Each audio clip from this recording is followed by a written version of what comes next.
Audible हूँ मैं आप सबको?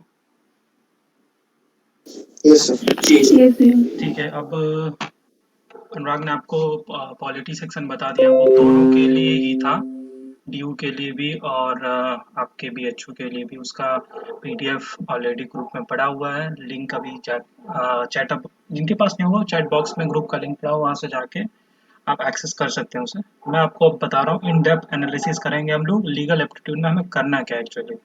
चलिए स्टार्ट करते हैं। सबसे पहले है आपका आईपीसी। ठीक है। अब इनिशियली आप जहाँ मैं बताऊंगा वहीं सेक्शन नंबर याद रखना है। ठीक है। आप अभी एंट्रेंस की तैयारी कर रहे हैं, जहाँ मैं बताऊंगा आप पेन कुछ रख लो। ठीक है। यहाँ मैंने कई जगह स्टार बनाया है, उसे उसे हाईलाइट किया, बोल्ड में लिखा है, वो भी एक तरीका है, लेकिन आप लिख भी सकते हैं जब मैं बताऊंगा तो।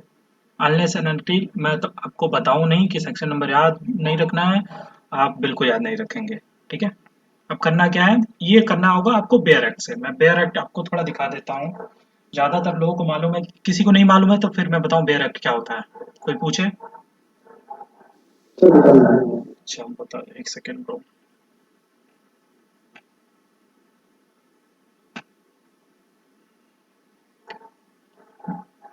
मैं विजुअल हूँ क्या, दिखाई दे रहा क्या? नहीं सर। ये देखो, इसे बोलते हैं बेयर एक्ट। ठीक है। ये तो प्रिंटेड फॉर्म में है, आप ग्रुप पे चले जाना लीगल स्लेट के, वहाँ पे मैंने पीडीएफ डाल रखा है, वहाँ से भी एक्सेस कर सकते हो। ठीक है। आपको किसी फर्जी इधर उधर बुक से करने की जरूरत नहीं है, डायरेक्ट मैं दिखाई दे रहा हूँ कि नहीं ये बताओ। No sir. नहीं दिखाई दे रहा? No, sir. यानी मेरे उसके साथ दिक्कत हो जा रहा है, एक सेकेंड में। अच्छा बंद हो रखा ना अब?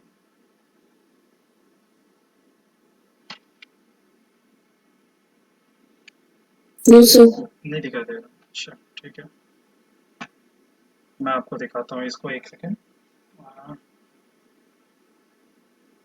मैं ऐसे ही बता देता हूँ आपको। ठीक है।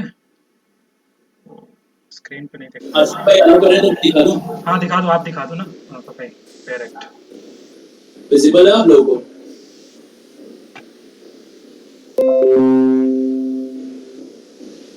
मैं विजिबल हूँ? नहीं no ma'am. Sir. No, sir. अरे नो वो सर। No sir. यार किसलिए? पिन चलिए करना तो होगा, भाई उनकी इसका उनके प्रोफाइल इसका को पिन करना होगा आपको।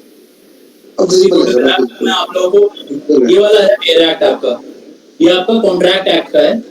ठीक है, किसी भी कंपनी का आप खरीद सकते हो, चीजें इसमें एज इट इज लिखी होती हैं, जो ड्राफ्टेड होती हैं वही चीजें लिखी होती हैं इसमें। ठीक है, चलिए आसिफ भाई कंटिन्यू करिए। ठीक है। ये आपको पीडीएफ फॉर्म में फ्री में मिल जाएगा, खरीदने की जरूरत नहीं है, लेकिन मैं तो रिकमेंड करूंगा आप जाके खरीद लो, नॉमिनल से ज़्यादा कोई महंगा नहीं है। ठीक है।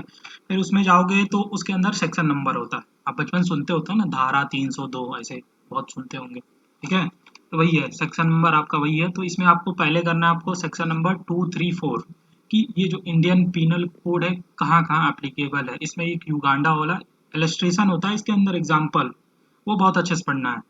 कि मान लो कोई इंडियन जहाज है, ठीक है, मतलब यहाँ से कोई एरोप्लेन है, ठीक है, चाहे मान लो इंडिगो का जाता है आपका नेपाल में, ठीक, और उसमें कुछ हो जाता है तो क्या उस पर आईपीसी एप्लीकेबल होगा क्या? ये आप कहाँ से चेक करेंगे? सेक्शन 234 इसके अंदर पढ़ेंगे, साफ साफ लिख रखा है, आपको पढ़ लेंगे तुरंत समझ में आ जाएगा। इसके बाद आपको करना है, कुछ टर्म्स होते हैं जो बार बार आगे यूज होंगे, मतलब बड़े जैसे थेफ्ट, उन सबको समझने के लिए, जैसे मूवेबल प्रॉपर्टी, wrongful gain और लॉस, डिसऑनेस्टली, फ्रॉडुलेंटली, ये चारों सेक्शन नंबर है 22 25 तक। इसे एक बार पढ़ेंगे। सेक्शन नंबर बिल्कुल याद नहीं रहना जब तक मैं बोलूँ ना। सेक्शन नंबर 34 याद रखना, कॉमन इंटेंशन। ठीक है। इसके अंदर जब आप पढ़ोगे, मैं आपको पढ़ा नहीं रहा हूँ, बता रहा हूँ, क्लासेस हम लोग लेंगे, हो सकेगा तो मीट पे लेंगे, लेकिन गूगल आपका यूट्यूब पे तो वीडियो आएगा ही आएगा, कि कैसे भी हमको टाइम मिले चाहे ना मिले, हम लोग रात में अपलोड करेंगे आपके लिए। ठीक है।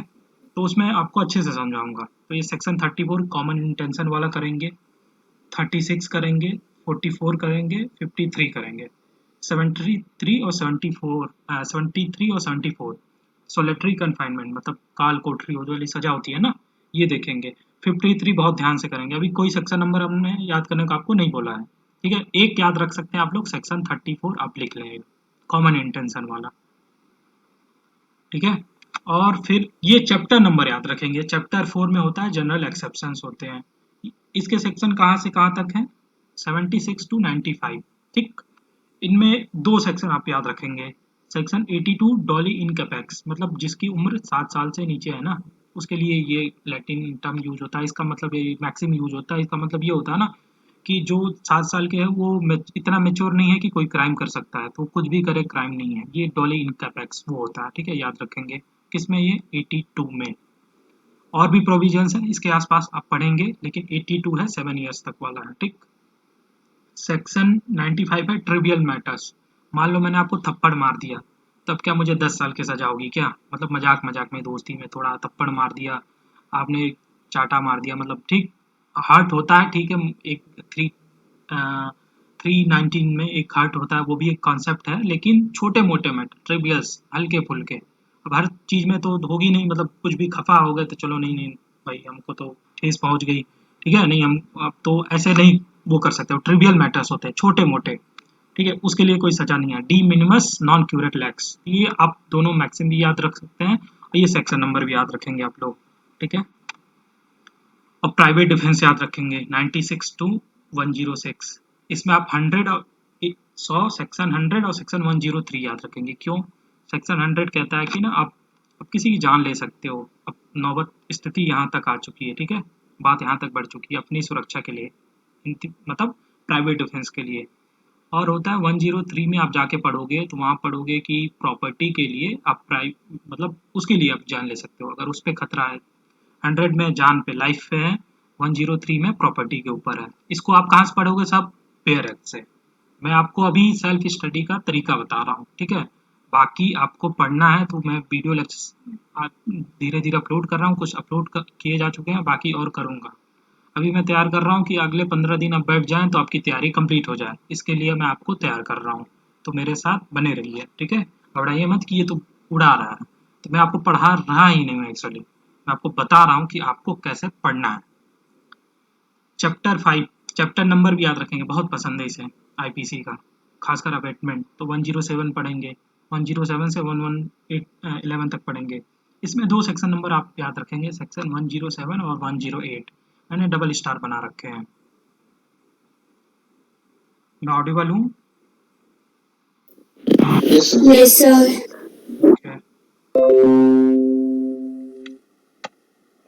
इसका पीडीएफ ऑलरेडी ग्रुप पे पड़ा हुआ है, ठीक है। मैं तो और थोड़ा तेज बताऊंगा कि बहुत सारी चीजें हमें बतानी है।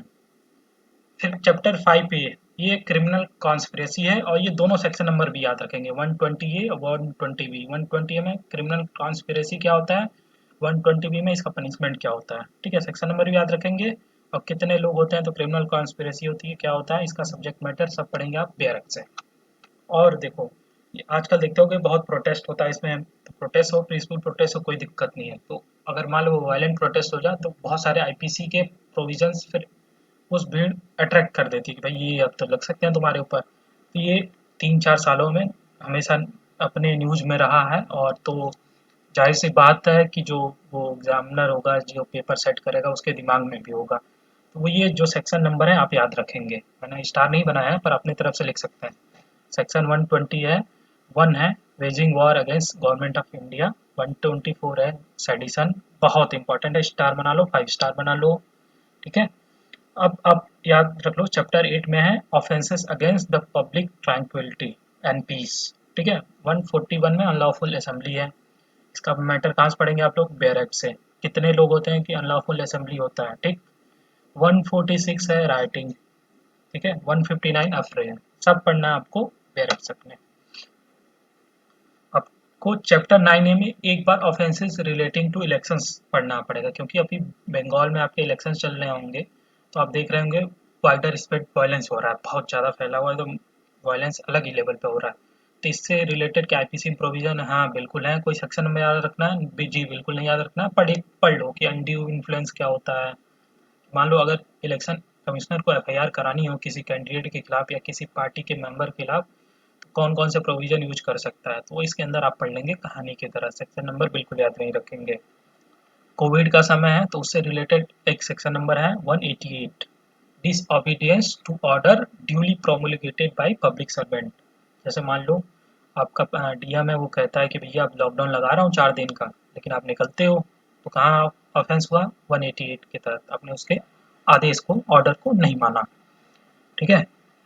और ये 228 आप लोग देखते हैं रेप विक्टिम्स होती है ना, तो उनका वो जनरली जो मीडिया होती है, चाहे तुम्हारा प्रिंट मीडिया हो चाहे वो आपके टीवी हो, तो वो नाम बदल देते हैं, निर्भया कर देते हैं, क्योंकि ऑफेंस है आईपीसी के अंदर 228 के अंदर, 228 ए के अंदर। आप इसको याद रखेंगे, स्टार बना लें कि ना, disclosure of identity of the victim of certain offences, ठीक, आप समझ लो, अगेंस्ट वीमेन कोई ऑफेंस हुआ, उसका नाम आप नहीं ले सकते हो, नाम बदल के ही आपको रिपोर्टिंग करनी होगी। और है चैप्टर 14, ये आपके कोविड से रिलेटेड, कैसे offences affecting the public health, safety, convenience, decency and morals, section 268, 269, 270, 271 जो जाके आप अच्छे से पढ़ेंगे। सेक्शन नंबर भी याद रखने की कोशिश करेंगे, उतना इंपॉर्टेंट नहीं, पर इसके अंदर जरूर पढ़ लेना आप लोग। पनिशमेंट पढ़ने की जरूरत नहीं है कि इसमें 6 महीने, इसमें 2 साल की होती है।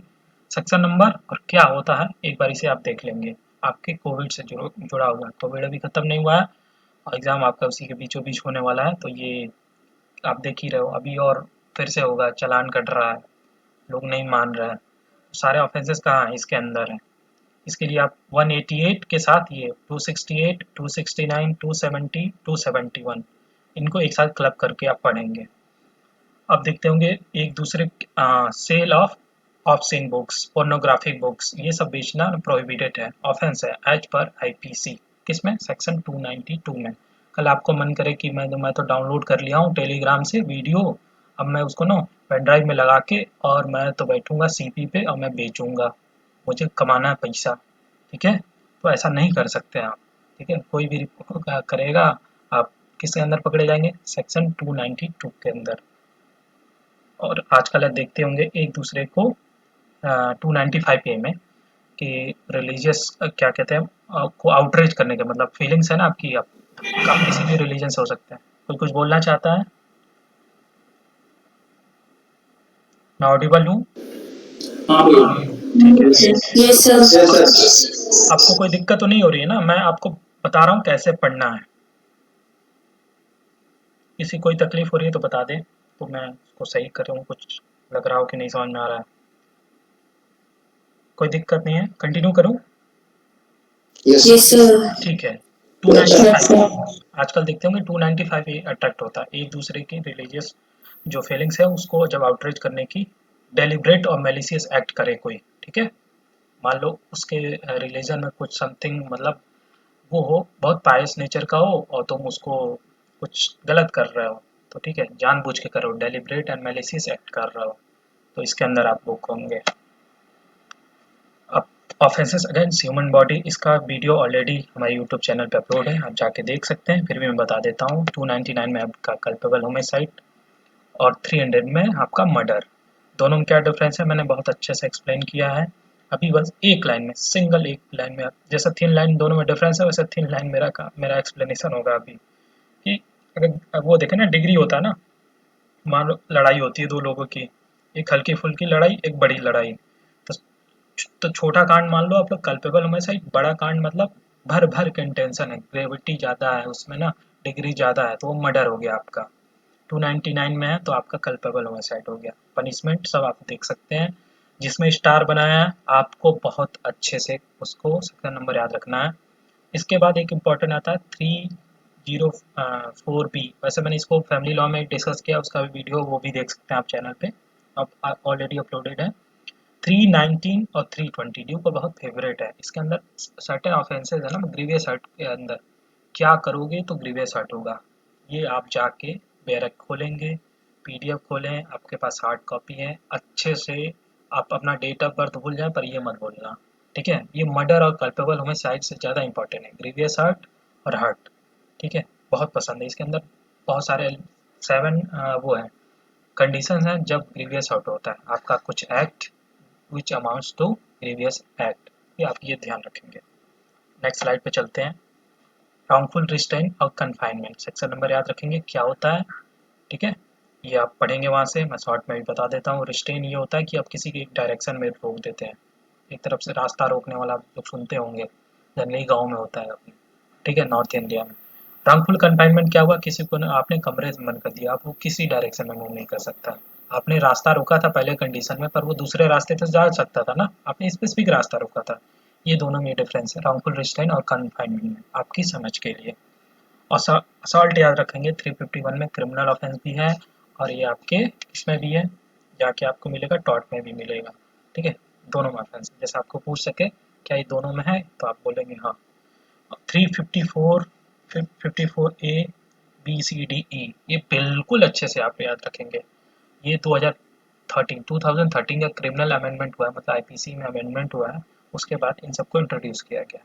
पहले बहुत छोटा सा साधारण सा था रेप का डेफिनेशन, मतलब वो उसके हिसाब से तो आजकल जो होता है ना, आधा तो क्राइम ही नहीं हुआ, ऑफेंस ही नहीं होता था एज पर आईपीसी। लेकिन इस अमेंडमेंट के बाद उन सबको जगह दी गई। सेक्शन नंबर भी याद रखेंगे, इसके अंदर का मटेरियल भी पढ़ेंगे। इलस्ट्रेशन तो नहीं दिया होगा, आप जो भी एक्सप्लेनेशन दिया होगा उसे अच्छे से समझेंगे। 361 में किडनैपिंग लॉफुल गार्जियनशिप से, जैसे क्या होता है आप समझ लो कि आप माइनर को किडनैप कर रहे हो तो किडनैपिंग कहलाता है, मेजर कर रहे हो तो अबडक्शन कहलाता है। 362 में सेक्शन नंबर याद रखेंगे, बिल्कुल याद रखेंगे।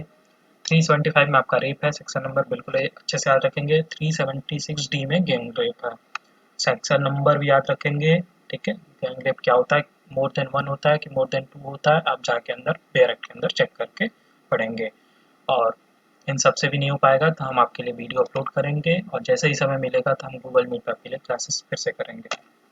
नेक्स्ट में चलते हैं, थेफ्ट, एक्सटॉर्शन, रॉबरी, डकैती, misappropriation, CBT, criminal breach of trust, cheating, mischief, criminal trespass. इसका वीडियो आपको आराम से, इसमें 90% इस स्लाइड में जो चीज़ें दिख रही हैं ऑलरेडी हमारे चैनल पे पड़ी हुई हैं, बहुत अच्छे समझाया। एक बार देख लोगे फिर कहीं कुछ देखने की ज़रूरत नहीं है। फिर इसका आप इलस्ट्रेशन जाके पढ़ेंगे बेयर एक्ट से वीडियो देख के, या तो बिना देख के भी पढ़ सकते हैं, लेकिन आपको समझने में दिक्कत हो रही हो तो आप वीडियो देख सकते हैं, ठीक है। जो पढ़ा है तब तक देखिए, बाकी जो भी जितनी भी चीज़ें हैं आपके एंट्रेंस पर्पज से वो हम सारी अपलोड करेंगे, whether it is from IPC, contract, tort, family law, IPR, कुछ भी हो, पॉलिटी भी हो, आप कहीं प्रोसेस में दिक्कत हो रहा है आप बताएंगे, हम लोग उस पर बनाएंगे। उसके बाद अब ये याद रखते हैं, बाइगेमी याद रख सकते हैं। पॉलीएंड्री पनिशबल कहाँ पे, 494 में। Cruelty by husband to the wife या उसके रिलेटिव द्वारा वाइफ का किया जाता है, तो किसमें 498 में ऑफेंस है। 499 को अच्छे से पढ़ेंगे, इलस्ट्रेशन, ठीक है। ये तो आपको टॉर्ट में मिलेगा, डेफेमेशन होता है, वहाँ आपको क्या मिलता है, कंपनसेशन, आपको कुछ पैसे मिलते हैं, पिक्यूनियरी बेनिफिट्स मिलते हैं, पर यहाँ मिलता है पनिशमेंट, ठीक। तो दोनों दोनों अब आज़ाद हैं, आप मन करे तो दोनों में फाइल करो, क्रिमिनल, ठीक है, सूट, क्रिमिनल एक्शन लेके आओ, सिविल सूट लेके आओ, आपकी जो मर्जी, या दोनों साथ लाओ, कोई आप पे वो ऑब्लिगेशन नहीं है कि एक ही में ला सकते हो, दोनों में ऑफेंस। टॉर्ट में भी, टॉर्ट के भी वीडियोस जल्दी आएंगे आपके लिए। यहाँ तक क्लियर है आपको? Yes sir. ठीक है, आप समझ गए, ढंग से इसे खोलना है, खोल के पहले ऊपर एक चीज, ऊपर ना समझ में आए ना, कंटेंट ना समझ में आए तो नीचे इलस्ट्रेशन दिए होते हैं बेयर एक्ट में। जैसे आप जाओगे सेक्शन 499, आप थोड़ी, जिनकी इंग्लिश थोड़ी सी भी मतलब थोड़ी ठीक नहीं है, ठीक भी है तो थोड़ा वो लेजिस्लेशन ऐसा बनाया होता है ना, शब्दों का ऐसे बांध कॉमा, थोड़ा समझ नहीं आता है शब्दों का फेर, तो आप नीचे से शुरू करोगे, इलस्ट्रेशन पढ़ोगे। इलस्ट्रेशन मतलब एग्जाम्पल दिए होंगे कि डेफेमेशन कब होता है कब नहीं होता है, नीचे उसी बेयर एक्ट में दे रखा हो, तो नीचे से शुरू करोगे। और मेरा तो सबको रिकमेंडेशन है, जब भी कुछ हो नीचे शुरू करना, मर्डर जाना, मर्डर क्या होता है उसके इलस्ट्रेशन पढ़ना, फिर उसका कंटेंट पढ़ना, फिर देखना बहुत मजा आएगा आपको, ठीक है। टॉर्ट है, अनुराग भाई आपको यहाँ बताएंगे। अनुराग जी आशीष, ऑडियो में सबको? Yes sir. चलिए, टॉर्ट हम लोगों ने पढ़ा था, हालांकि कुछ लोगों ने नहीं पढ़ा, तो बहुत सारे लोगों ने क्लासेस नहीं भी की थी, पर टॉर्ट मैंने अपने बिहाफ में मैंने कंप्लीट कर दिया था। तो अगर आप खुद से पढ़ना चाहें तो क्या क्या पढ़ना है आपको, कहाँ चीजें मिलेंगी। कल एक बड़ी फनी सी चीज हुई, एक बच्चा मुझे मैसेज करके पूछता है, भैया मैंने टॉर्ट की बेयर एक्ट खरीद ली है। मैंने बोला भाई मुझे भी भेजो, तो वो भेजता है, तो उसमें पता नहीं किसने उसे पीडीएफ भेजा था और बोला है कि मैंने इसे पीडीएफ को खरीदा है। मैंने बोला यार अच्छी बात है, मैं क्या ही बोलूं इसमें कि टॉर्ट की तुमने बेयर एक्ट पता नहीं कहाँ से खरीद के लाया। तो टॉर्ट की कोई बेयर एक्ट नहीं होती, ठीक है। ये एवर डेवलपिंग लॉ है। ये चीज हमने ओरिजिन और डेफिनेशन इन सब चीजों में किया था। तो आप लोग इतने सारे ग्रुप्स में घूमते हो ना, तो उन ग्रुप्स में आप लोगों को बेवकूफ बनाने वाले लोग बहुत हैं, तो उनसे थोड़ा बच के रहिए, ठीक है। और टॉर्ट की कोई बेरैक नहीं होती, इसलिए आप लोग अगली बार मत खरीदिएगा। चलिए, तो ये सारे जो हेड्स हैं, इन सारे हेड्स को हमने पढ़ा था। अब इसे डिस्कस करने का कोई मतलब नहीं है, क्योंकि ये बहुत लेंथी टॉपिक्स होते हैं। तो अगर आपको खुद से करना है तो आप बहुत ज्यादा, आपको पहली बात तो केस लॉज में नहीं जाना, क्योंकि आप एलएलबी कर नहीं रहे, आप एंट्रेंस एग्जामिनेशन के लिए बैठने वाले हो, ठीक है। तो सिर्फ एक रायलैंड वर्सेस फ्लेचर आप लिख भी सकते हो। आशीष भाई आप चैट बॉक्स में डाल दीजिए। रायलैंड वर्सेस फ्लेचर के बारे में मैंने बताया था, वो सिर्फ इकलौता केस लॉ है जिसे मैंने बोला था कि आपको याद करने की आवश्यकता है। बाकी टॉर्ट क्या होता है, उसके एसेंशियल एलिमेंट्स क्या होते हैं, ये वर्ड कहाँ से डिराइव हुआ है, ठीक है। क्या क्या टाइप्स ऑफ वायलेशन होता है, ठीक है। इंजुरिया साइन, डैमनो साइन, इंजुरिया, ये सारी चीजें हम लोग जब क्लासेस वापस से लेंगे तो उन क्लासेस को या तो YouTube पे लेंगे या तो जैसे भी हम लोग लेंगे, क्या बोलते हैं कि अगर हम लोग गूगल मीट पे इंगेज करेंगे इन केस, तो फिर वापस से ये सारी चीजें पढ़ाई जाएंगी। और ये आपकी एग्जामिनेशन के पहले या तो YouTube पे या तो आपकी क्लासेस लेकर के मैं पढ़ाऊंगा आपको। मैंने कमिटमेंट दी है, तो मैंने लास्ट टाइम भी कंप्लीट किया था, इस बार भी कंप्लीट होगा। अब किस मोड पे होगा ये बोलना थोड़ा सा मुश्किल है, क्योंकि क्लासेस थोड़ी ज्यादा हम लोग की खुद ही के एंगेज हो रही है। संडे था, इवन आज के दिन आशीष भाई की और मेरी क्लास लगी हुई थी। तो वॉलंटी नाइट, नॉन फिट इंजुरिया, जनरल डिफेंसेस के क्वेश्चंस ज्यादा आते हैं, तो इस पे थोड़ा फोकस आप रखेंगे। जनरल डिफेंसेस क्या होते हैं, क्या क्या इसमें एलिमेंट्स मिलते हैं, ठीक है। उसके बाद inevitable accident, act of God, ठीक है, इसमें क्वेश्चंस बनते हैं, बिल्कुल बनते हैं। वाइकेरियस लायबिलिटी के उतने क्वेश्चंस नहीं बनते हैं, बट वाइकेरियस लायबिलिटी जो है, वाइकेरियस लायबिलिटी के क्वेश्चंस आपको इलस्ट्रेशन के फॉर्म में, मतलब कि आपको एग्जांपल के फॉर्म में आपको देगा, उस टाइप से क्वेश्चन आते हैं। लेकिन अगर आप पास के लगा के देखोगे जा करके, तो बहुत ज्यादा क्वेश्चन टॉर्ट से आए नहीं। तो ये क्या है, ये आपके लिए खुशखबरी भी है। और अगर आपने नहीं पढ़ा, अभी आपने टॉर्ट नहीं पढ़ा, तो मे भी एग्जाम के दिन आपको लगे कि यार बहुत बड़ी गलती होगी। क्यों? क्योंकि इन लोगों के एक्सपेरिमेंट हर बार करना होता है, चाहे वो DU हो चाहे BHU हो। तो क्या पता DU कुछ नया उठाने के बजाय जो चीज बहुत सालों से उसने नहीं उठाया है, वो टॉर्ट ही टॉर्ट भर दे पूरे पेपर में, कॉन्ट्रैक्ट ही पूरा भर दे। तो ये चीजें हो सकती हैं, इसलिए नेग्लेक्ट आप किसी पोर्शन को नहीं करोगे। इवन मैथ्स का जो पार्ट है वो भी DU के लिए आप नहीं करोगे। चलिए, तो एब्सोल्यूट लायबिलिटी, ये सब चीजें इतने शॉर्ट में नहीं बताया जा सकता, ठीक है। ये सारी चीजें हम लोग कवर करेंगे। डेफेमेशन हुआ, अब कुछ चीजें होती हैं आपकी IPC में भी हैं, टॉर्ट में भी हैं, तो उन प्रोविजंस को आपको उठा करके देखना है कि कहाँ पर असॉल्ट किस सेक्शन में है, टॉर्ट है IPC में है कि टॉर्ट है, या दोनों में है। इन चीजों को उठा के आपको देखना है। नर्वस शॉक, नेग्लिजेंस, न्यूसेंस, इन सारी चीजों को आप इलस्ट्रेशन के through, illustration in the sense examples जो दिए होंगे, अगर कोई किताब आपने परचेज करी है और जस्ट इन केस नहीं भी करी है, तो AP भारद्वाज एक किताब है। लेकिन AP भारद्वाज किताब के साथ प्रॉब्लम क्या है? प्रॉब्लम एक सबसे बड़ी आती है कि जब आप क्वेश्चंस अटेम्प्ट करने जाते हो ना AP भारद्वाज से, तो क्वेश्चन के आंसर की में बहुत ज्यादा गलतियां हैं, तो वो आपको बहुत ज्यादा डिमोरलाइज करता है। प्रिंसिपल दे रखा हो, सही दे रखा होता है, फैक्ट्स दे रखे होते हैं, क्वेश्चन भी बहुत सही से दे रखा होता है, बट जो आंसर उसने आखिरी में अपने आंसर की में दिया होता है AP भारद्वाज की किताब में, वो आंसर्स बहुत ज्यादा गलतियां हैं, तो आपको डिमोरलाइज हो जाते हो। तो आपको मन करता, आप फिर भटकते हो कि मैं कैसे करूं, मेरे बहुत ज्यादा गलतियां हो रही हैं, बट आप सही सोच रहे होते, ठीक है। तो AP भारद्वाज की किताब आपके लिए सही है। हालांकि अगर नहीं भी खरीदना चाहते हो तो कोई बात नहीं, मैं बेयरैक तो नहीं दूंगा आप लोगों को, ठीक है। इतना मैं कॉम्पिटेंट नहीं हूं कि मैं बेयरैक बैठ के बनाऊं, बट हाँ, मैं नोट्स आपको प्रोवाइड कराऊंगा, शॉर्ट नोट्स और वीडियोस, ठीक है। तो उसके थ्रू हम लोग इसको कंप्लीट करेंगे। इनकेस आप कोई किताब नहीं लेना चाहते हो, अगर किताब लेना चाहते हो तो किताबें अभी हम आखिरी में बता देंगे। अब आते हैं हम लोग कॉन्ट्रैक्ट के ऊपर। लॉ ऑफ कॉन्ट्रैक्ट में क्या क्या चीजें हमको कवर करनी है। आशीष भाई वाला PDF हमने अटैच किया है, तो अगर उस पर लगा दीजिए।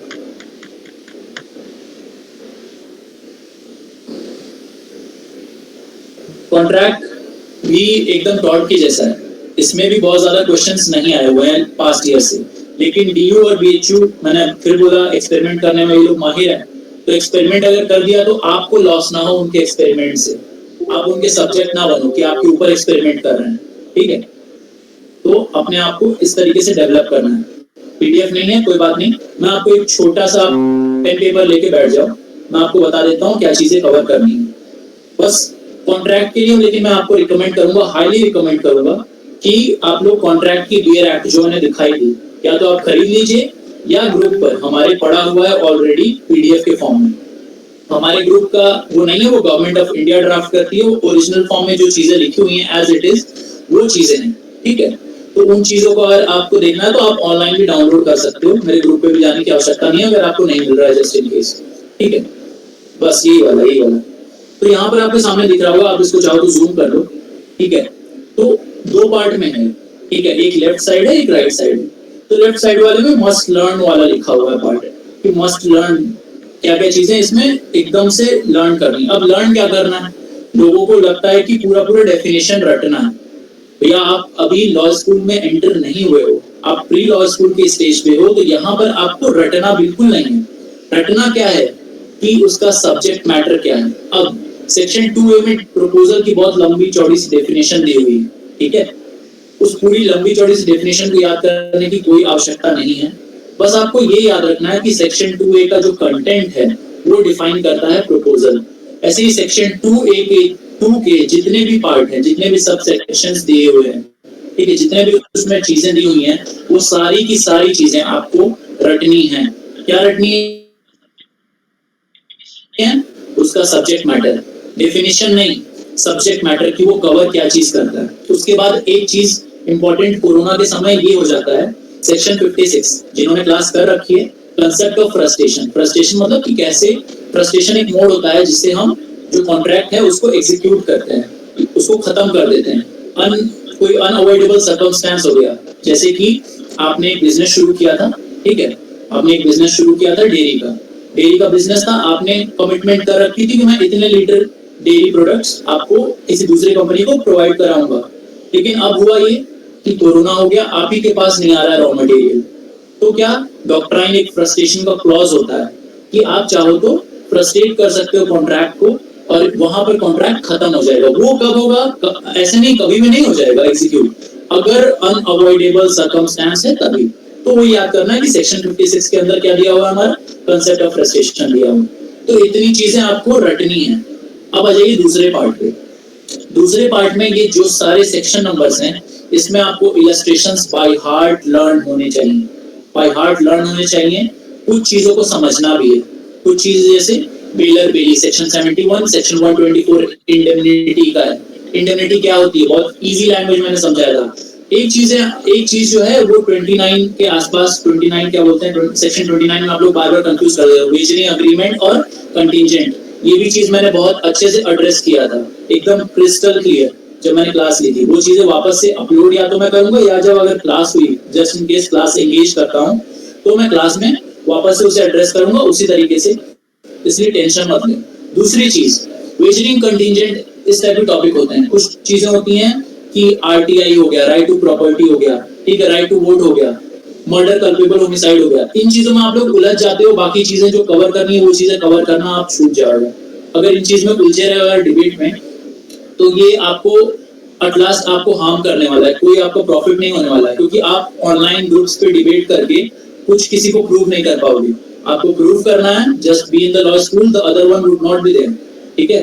सामने वाला बंदा उसको लगे रहने दो, ठीक है, वो नहीं वहां पहुंचेगा। आपको लॉ स्कूल में जाना है, आपका अभी करंट आपका जो प्रायोरिटी होनी चाहिए वो ये होनी चाहिए, मुझे एडमिशन लेना है भाई, मैं क्यों किसी का मुंह लगूं। वो अगर मानता है मानने दो उसको, ठीक है, तुम्हें ये पता, but at the same time तुम्हें भी ये पता होना चाहिए, ये नहीं कि गलत चीज पे आप डिबेट कर रहे हो, गलत चीज उठा करके कि हमारा ही सही है, ये चीज नहीं, आपको पता है दैट इज इनफ, ठीक है, उससे संतुष्ट रहो। तो ये जो सारे सेक्शंस हैं आपके, ये इन सेक्शंस को आपको इलस्ट्रेशन रटना है। इलस्ट्रेशन क्या होता है कि जैसे इलस्ट्रेशन दिया होता है कि उसका एग्जाम्पल के फॉर्म में कि ए ने 20 को क्या बोलते हैं, मरा हुआ घोड़ा, वो घोड़ा मर चुका था और यहाँ डील उसने कर लिया अननोइंगली, तो ये फ्रॉड होगा कि नहीं होगा। तो ये सारी चीजें उसमें दे रखी हैं। अब कुछ चीजें इसमें से बाद में मैं ये करूंगा कि एटलीस्ट इतना अगर आपका कवर हो जाए, तो 1 महीने पहले ही जो सेकंड पार्ट है, जो राइट साइड में इलस्ट्रेशन फॉर्म दिए हैं, उसमें से कुछ चीजें याद भी करनी है, उसका सब्जेक्ट मैटर, स्पेशली जो चीजें फ्री कंसेंट में नहीं आती, जैसे fraud, coercion, undue influence, misrepresentation, mistake, इसके सेक्शन नंबर्स बाद में हम याद करें, लेकिन पहली प्रायोरिटी ये होगी कि हम इसके इलस्ट्रेशन एटलीस्ट तैयार कर लें। रटने नहीं है, इलस्ट्रेशन बार बार पढ़ने से ये होगा आपके दिमाग में सेट हो जाएगा कि ये फ्रॉड है कि मिसरिप्रेजेंटेशन है, ये फ्रॉड है कि अनड्यू इन्फ्लुएंस है, कोअर्जन क्या चीज होती है, ठीक है। तो ये सारी चीजें आपको तैयार करनी है। अब एक लास्ट पार्ट मेरा आता है जो मैं पढ़ाऊंगा आपको, वो है आईपीआर। देखिए आईपीआर के बारे में मैं अभी आपको कुछ एज इन फॉर्म नहीं बताऊंगा। क्यों? क्योंकि इसका सिलेबस डिफाइन नहीं है, ये बहुत ही लेंथी सिलेबस है। सामने अगर लिखा होगा स्लाइड पे तो ठीक है, अगर नहीं भी लिखा होगा तो आप ध्यान से सुनिए। आपको मेनली आईपीआर में क्या देखना है, सामने आ गया हिस्ट्री, हिस्ट्री को कवर करना। हिस्ट्री के आप सारी चीजें नहीं आपको कवर करना है, कब क्या क्या डेवलपमेंट्स हुए, कुछ इंपॉर्टेंट हिस्ट्री, जैसे कि पेरिस कन्वेंशन सबसे पहला कन्वेंशन था आईपीआर के फील्ड में, सबसे पहला ऐसा कोई मीटिंग हुई थी वो आईपीआर के फील्ड में, वो हुई थी पेरिस कन्वेंशन। ये चीजें मैंने पढ़ाई थी, 1883 में हुई थी, ठीक है। उसके बाद इंडियन एक्ट्स, भारत के कितने एक्ट्स हैं, patent law, trademark law, trademark act, patent act, copyright act, ये किस किस साल में आए। और दूसरा चीज, कब कब कितने दिन की लोग प्रोटेक्शन प्रोवाइड करते हैं, ये चीज बहुत ज्यादा इंपॉर्टेंट है। तो इसका पीडीएफ आपको मिल जाएगा, ठीक है, बहुत जल्दी मिल जाएगा। अभी मैं कोई प्रॉपर कमिटमेंट डेट का नहीं करता हूँ, but I promise it to you that before 2 months before your examination you will get PDF, ठीक है। आईपीआर के जो इंपॉर्टेंट टॉपिक्स होंगे उसका पीडीएफ मैं आपको प्रोवाइड कराऊंगा। बाकी इंटरनेशनल ऑर्गेनाइजेशन का भी सेम इस तरीके से, इंटरनेशनल ऑर्गेनाइजेशन का भी डिफाइंड नहीं है सिलेबस। बाकी आशीष भाई वो पढ़ाएंगे या मैं जो पढ़ाऊंगा तो वो आशीष भाई डिस्कस करेंगे। तो इतना ही एरिया है, बाकी अब आशीष भाई आपको समझाएंगे कि क्या क्या चीजें आगे करनी है, किस किस उनका जो एरिया है।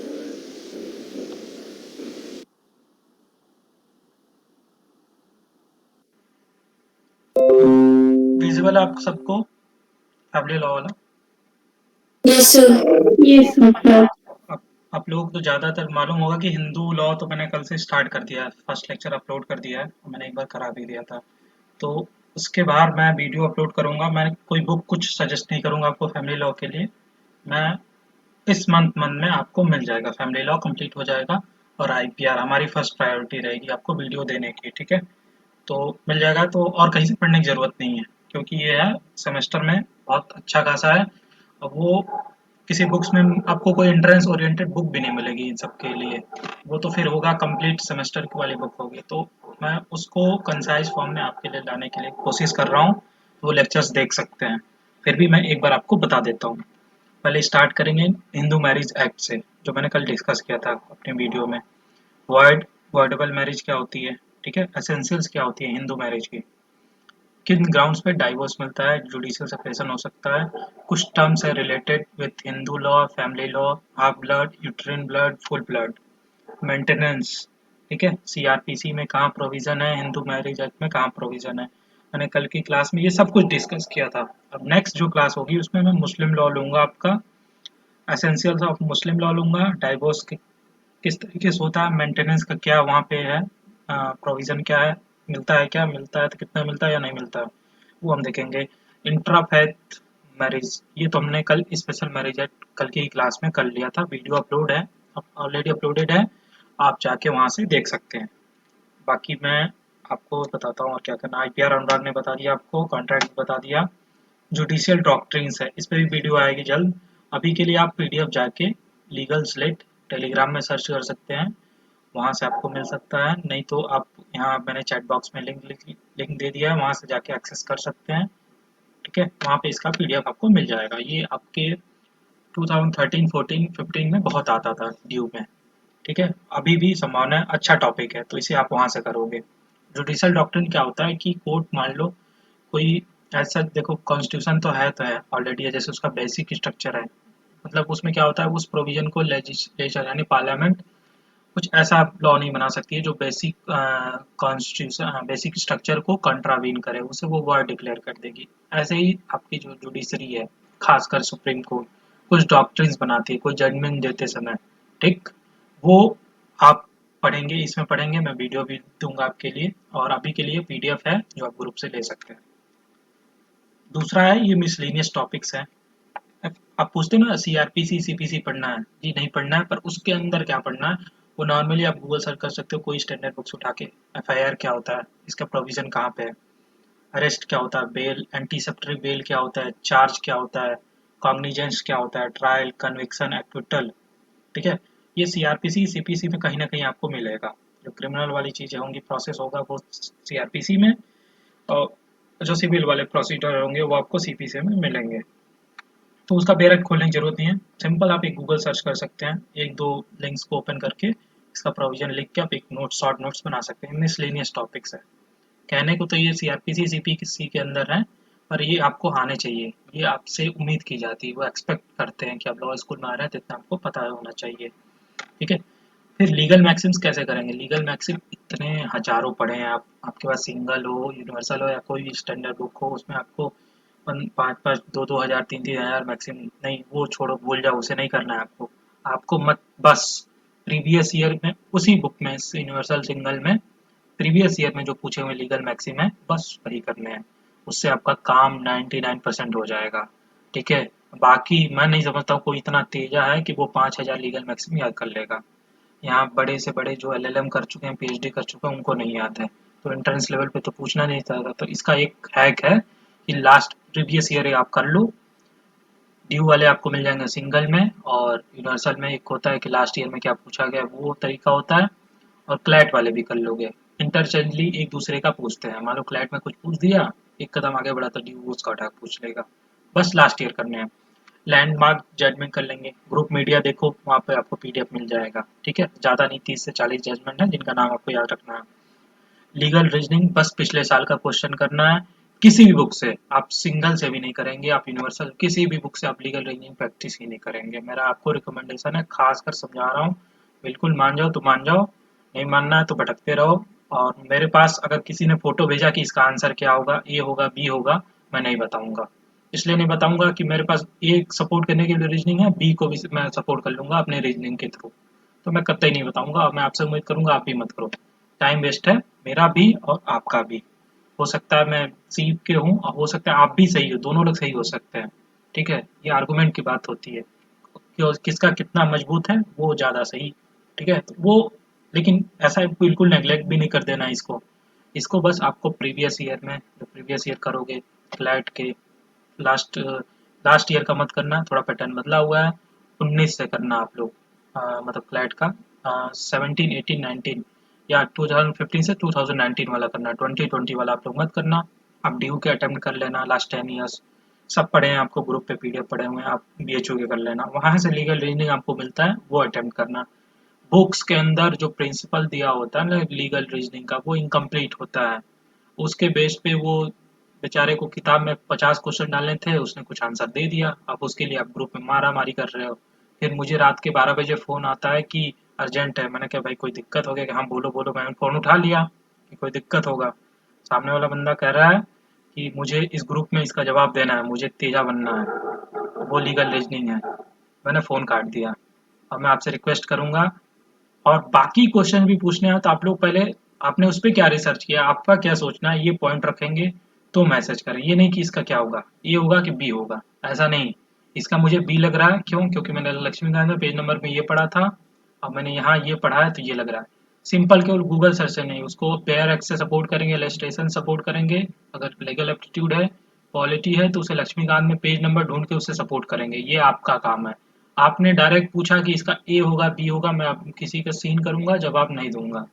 ठीक है, क्योंकि आपको फिर गलत राह पे है ना, मैं भी आपको गलत राह पे जाने नहीं देना चाहता हूँ, उसका कोई मतलब नहीं है। मैं बता दूंगा उससे क्या फायदा होगा, वही प्रोसेस अगर आपने फॉलो किया होता ढूंढने का, तो आपका फायदा हुआ ना। मेरा तो जो होना था हो चुका, मैं आ गया। अब मैं आपका नुकसान मैं तो बता दूंगा।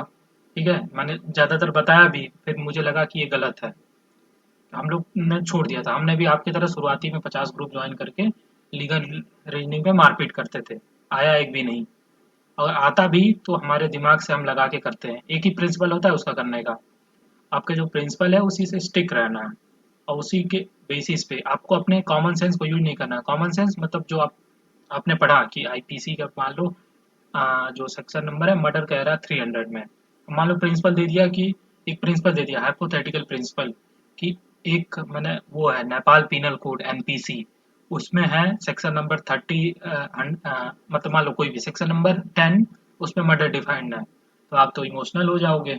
कि नहीं नहीं, और उसमें कंटेंट भी कुछ है नहीं, मेरे मन तो ये पड़ा था कॉमन सेंस नहीं लगाना है लीगल रीजनिंग वाले में। वहाँ जितना कहा जाए उतना करना है। एग्जाम में क्वेश्चन आएगा, आप लोग बाकी चीजें फैक्चुअल पढ़ोगे वो अपने आप कर लोगे। इसमें बहसबाजी लड़ाई नहीं करनी है। बड़े से बड़े हाई कोर्ट का जज का फैसला सुप्रीम कोर्ट पलट देती है, और तुम लोग टेलीग्राम में व्हाट्सएप में एक दूसरे के मारपीट करके क्या सोचते हो? तो प्लीज अवॉइड करना।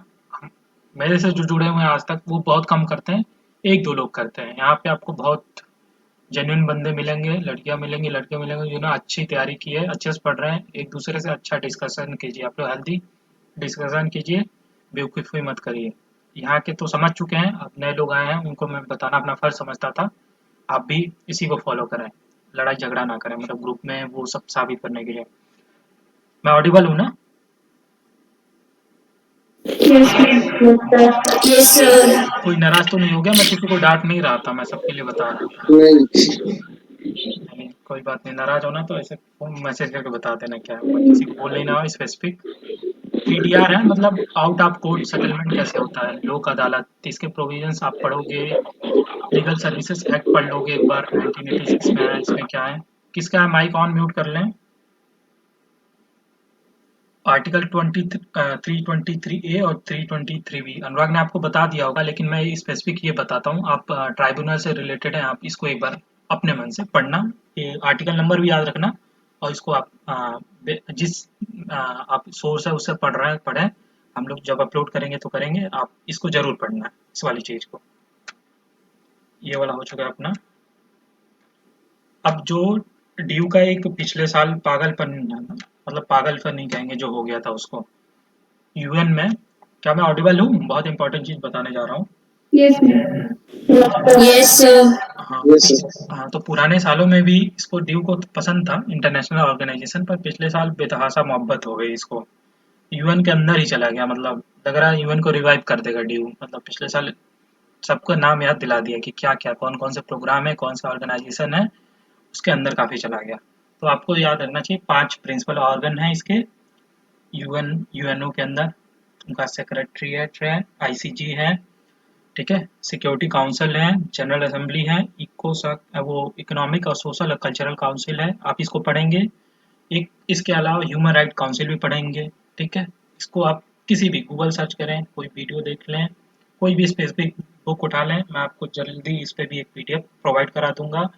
नहीं समझ में आ रहा इसको प्रायोरिटी, ये क्योंकि आसानी से अवेलेबल है आपको, तो इस पर हम वीडियो नहीं बनाएंगे। फिर भी नहीं आपको हुआ तो लास्ट में बनाएंगे, क्योंकि प्रायोरिटी हमारी है टॉट, फैमिली लॉ, आईपीआर, इन सब पे। फिर भी नहीं होता है तो कुछ लोग बताएंगे, आपको नहीं मिल पा रहा है एक जगह, आसानी से मिल जाएगा, उसे मैं बता रहा हूँ, मैं खुद दे दूंगा। नहीं मिलता है तो फिर मैं वीडियो भी बनाऊंगा, उससे जरूरत नहीं है इसको। तो इन डेप्थ पढ़ना है जाके कि भाई यूएनओ में 5 प्रिंसिपल ऑर्गन है, इसके अलावा क्या क्या है जुड़े हुए।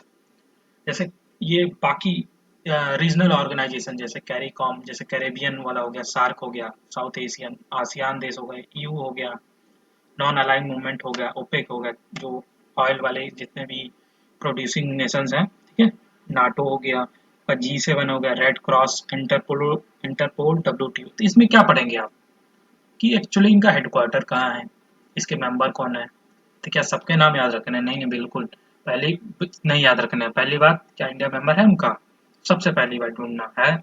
तो भाई ये अपने लिए इंपॉर्टेंट हो गया। उसमें कुछ गड़बड़ी हुई, जैसे डब्ल्यूएचओ में क्या है, अभी आगे वाले पेज पर अगर जिस समय कहूँ डब्ल्यूएचओ, क्यों याद रखेंगे भाई, कोरोना चल रहा है, मेन काम था उसका रोकना, नहीं रोक पाया। टेड्रोस साहब जो उसके थे सही से काम नहीं किए।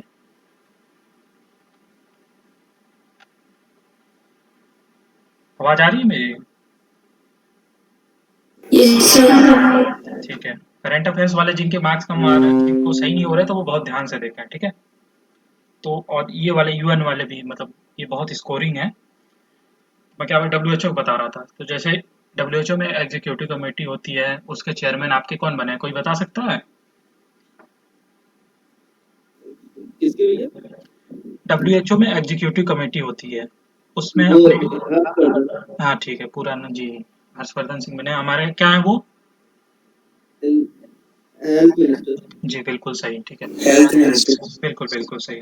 तो वो आप ऐसे याद रखेंगे, और इन सब का हेडक्वार्टर याद रखेंगे, और देखेंगे कुछ क्या कोई नया सीईओ बना क्या। आप सोचेंगे इतना कितना भाई, तो भाई याद तो रखना पड़ेगा। आप इतने कम पैसों में, इतने पैसों की बात हटाओ, छोड़ो पैसों की, मतलब इतना हाई क्वालिटी आप लॉ लेना, मतलब एलएलबी करना चाहते हो, लॉ करना चाहते हो इन दो इंस्टीट्यूशन से, तो वो खून मांगता है। ये खून इसी रूप में आपको मेहनत में देना पड़ेगा। कोई ज़्यादा समय नहीं लगेगा, एक बार कष्ट है, एक बार आपने 2 बार देख लिया ना इसे, तो ऑप्शन जब आएगा ना तो आप एलिमिनेट करके कर पाओगे। सबसे ज़्यादा इतने ज़्यादा फैक्ट्स याद रखने में आप कहते हैं मुझे याद नहीं रहता। भाई तुम्हें सब्जेक्टिव आंसर नहीं लिखना है, वो ऑप्शन भी आएगा तुम्हारी हेल्प करने के लिए, लेकिन 2-3 बार देखे रहना तुम। फिर यहाँ देखो कुछ बैंक्स हैं, न्यू डेवलपमेंट बैंक्स है, वर्ल्ड बैंक्स है, आईएमएफ है, डब्ल्यूटीओ है। क्या देखेंगे आप लोग? हेडक्वार्टर, कोई चीफ है तो कौन है, कुछ रिपोर्ट पब्लिश की है क्या इन्होंने इंडिया से रिलेटेड, कुछ जीडीपी प्रोजेक्शन बताए हैं क्या, कितना बताया, ये सब याद रखेंगे। ड्यू का एक बहुत फेवरेट है, स्टार बना लो यार, इंटरनेशनल एटॉमिक एनर्जी एजेंसी।